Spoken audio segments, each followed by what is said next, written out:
आहेत भोकर विधानसभेचे काँग्रेस पक्षाचे अधिकृत उमेदवार श्री पप्पू पाटील कोंडेकर. पप्पू पाटील कोंडेकर हे आपल्या गेल्या अनेक दिवसापासून सामाजिक कार्यामध्ये त्यांचा चळवळीचा वाटा असतो आणि काँग्रेस पक्षाशी एकनिष्ठ असून त्यांना जे की अनेक काँग्रेस पक्षामध्ये उमेदवार असताना त्यांना पक्षाकडून उमेदवारी दिलेली आहे. प्रथमतः त्यांनी आपल्या पक्षामध्ये जे काही 10-12 उमेदवार इच्छुक असूनही त्यांनी जी काही आपली घोडदौड आहे कासवगतीनं मिळून जे की आपले पक्षांतर्गत स्पर्धक असूनही या इथंही त्यांना विजय मिळवलेला आहे. सर्वप्रथम शेनीगावामध्ये आले असताना आपण बघलो आहोत की जणू काही त्यांचा विजयच झाला आहे अशा पद्धतीचे इथे वातावरण झालेलं आहे. पप्पू पाटलांना आपण ग्लोबलच्या माध्यमातून ग्लोबल सोशल मीडियाच्या माध्यमातून काही प्रश्न विचारणार आहोत. पप्पू पाटील, आपण हे सांगा की अशोकराव चव्हाण आपल्याला हे म्हणले की आयऱ्यागरा उमेदवार उभा केलेला आहे, यांच्याबद्दल आपलं काय मत आहे? यातून अशोक चव्हाणचा अहंकार सगळ्याच्या समोर येत आहे. त्यांना शेतकऱ्याचे लेकरं आयरेगरे वाटतात, शेतकरी आयरेगरे वाटतात, सर्वसामान्य लुंगे सुंगे त्याला वाटतात आणि त्याचा जो अहंकार आहे तो येणाऱ्या 20 तारखेला सर्वसामान्य त्या ठिकाणी उतरणार आहे.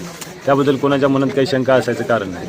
त्याचबरोबर आपण बघत आहोत की भोकर विधानसभा मतदारसंघामध्ये संतोष गव्हाणे हे एक उमेदवार उभे टाकलेले आहेत आणि त्यांनी तुम्हाला असं म्हटलेलं आहे की म्हणजे अनुभवहीन उमेदवार काँग्रेसने दिला आहे, तर याच्याबद्दल तुम्ही त्यांचा काय समाचार घ्याल?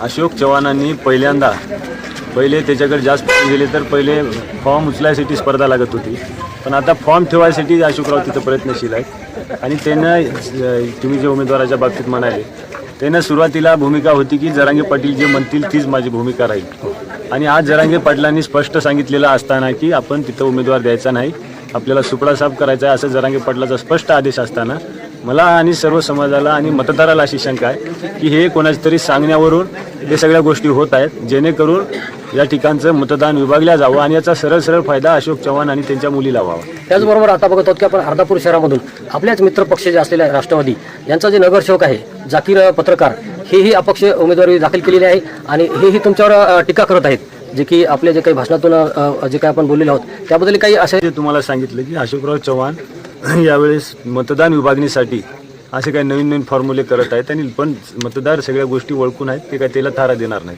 बरं, आता आपण युवक उमेदवार उभे आहेत, तर शेतकरी आपण बघत आहोत गेल्या अनेक वर्षापासून सातबारा कोरा यासाठी तळमळत आहेत, कारण आसमानी संकट असेल, जंगली पशुचा त्रास आहे, विविध संकटाने आणि बाजारभाव पण नाही शेतकऱ्याला, तर शेतकरी परेशान आहे. तर आपला पक्ष आणि आपण निवडून आल्यानंतर शेतकऱ्यासाठी आपली काय भूमिका असेल?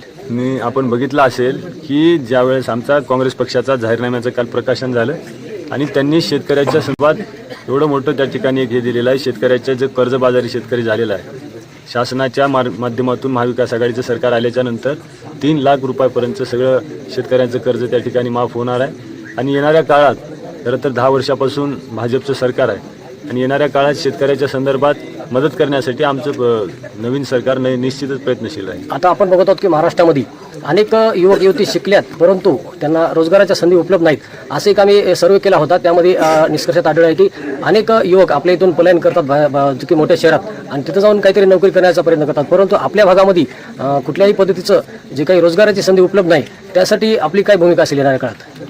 येणाऱ्या काळात खरं तर आम्ही सगळीकडे तेच सांगतोय की ज्या नेत्याला इतके वर्ष सत्तेत ठेवलं या भागात शिक्षणाच्या संदर्भामध्ये चांगले इथं संस्था इन्स्टिट्यूशन यायला पाहिजे होत्या, वेगवेगळे कॉलेजेस यायला पाहिजे होते आणि सगळ्यात महत्त्वाचं तरुणाच्या हाताला कामाच्या संदर्भात इथं रोजगार मिळण्यासंदर्भात नवीन उद्योग आणि व्यवसाय यायला पाहिजे होते, पण तसं कुठे झालेलं दिसत नाही. मोदीने तुम्ही बघितलं असेल 14 मध्ये जेव्हा सरकार आली तेव्हा त्यांनी सांगितलं होतं की वर्षाला 2 कोटी आम्ही रोजगार देऊ, पण वास्तविक तुम्ही स्वतः सर्वे केला असं सांगताय की जेवढ्या नोकऱ्या होत्या त्याच्यातही त्या ठिकाणी तूट झालेली आहे, त्या नोकऱ्या जायची वेळ आली.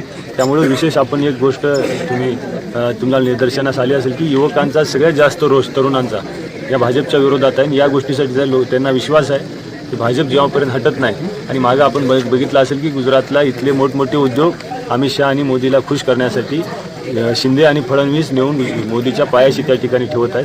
त्यामुळे लोकांना आता यांच्यावर विश्वास राहिलेला नाही आणि महाविकास आघाडी सरकार आल्याच्या नंतर नवीन रोजगाराच्या संदर्भात निश्चित न्याय देतील असा आम्हाला आणि तरुणाला देखील विश्वास आहे. दत्तात्रय हे सांगा की आपण एक युवक उमेदवार आहेत आणि जे काही आपल्या मतदारांना आपण काय आवाहन करू इच्छिता?